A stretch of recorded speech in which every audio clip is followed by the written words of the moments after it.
Okay, so today what we're going to do is we're going to talk about substitution. Okay? Now, and to substitute something just means that you're going to put something in place of something else, right? Okay? So to substitute kind of means replace. Sort of like the layering thing. Okay? Exactly. So what we're going to do is we are going to put...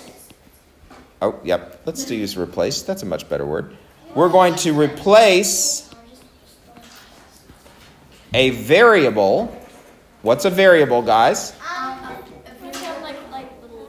A letter. So your A, your B, your C, or whatever, right? Your unknown.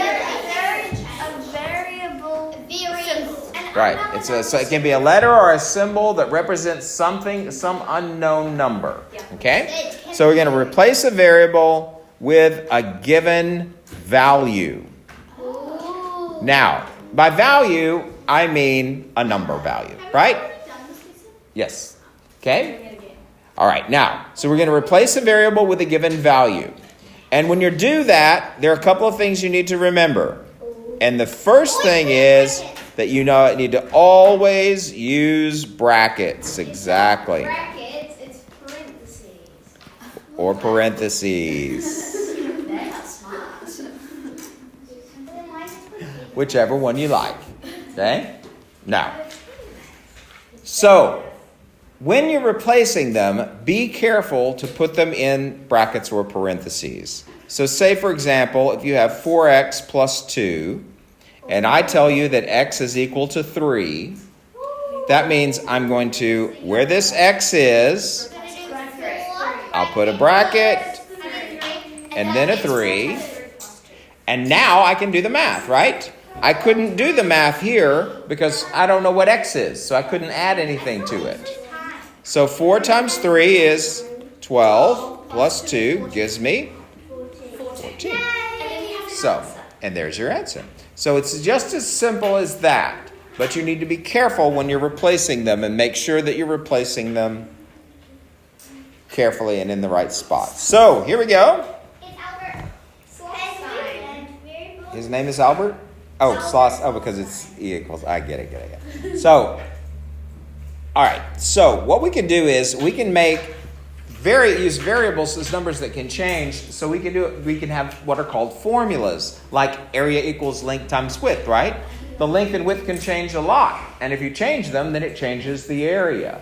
So when you were doing those formulas, you were really substituting, right? Okay? Some of you weren't so great at it, but now you're going to be, okay? So let's say that we drive 14 kilometers for every liter of petrol in our car, okay? So the distance we drive is 14 times the number of liters. Okay. Right. So let's say we have 2 liters. That means we're going to replace the L with what number? 2. And then that means 14 times 2. Right. Now, you don't use the bracket because they're still using the multiplication symbol. But remember, we don't really like that.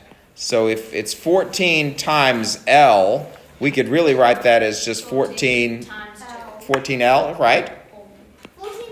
And then when we replace it with 2, that gives us what? 28.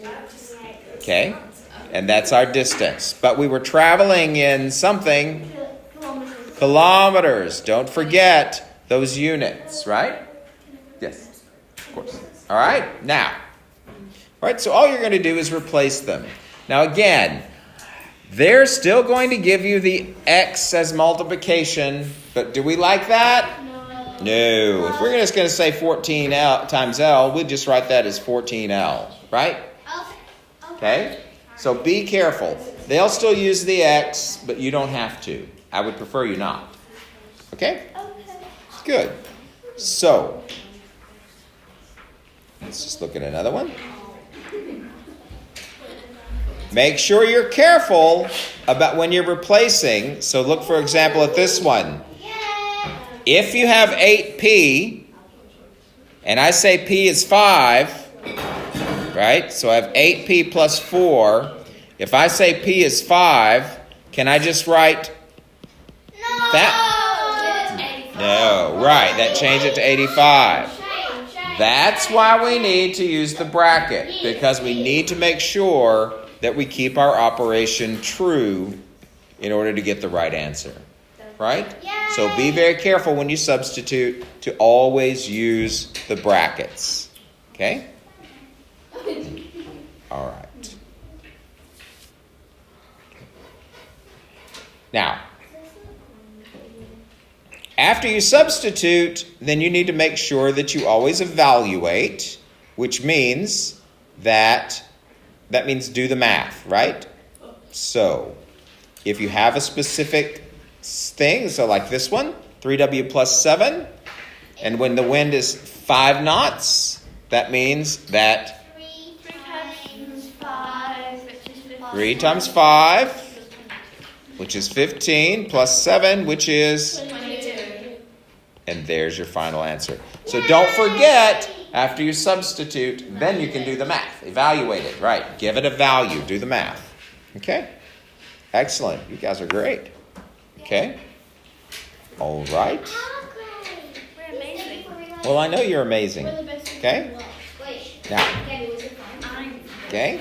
So, then, again, all you have to do is simply put in the values in place of the variables and work it out. Can you have more than one variable in an expression?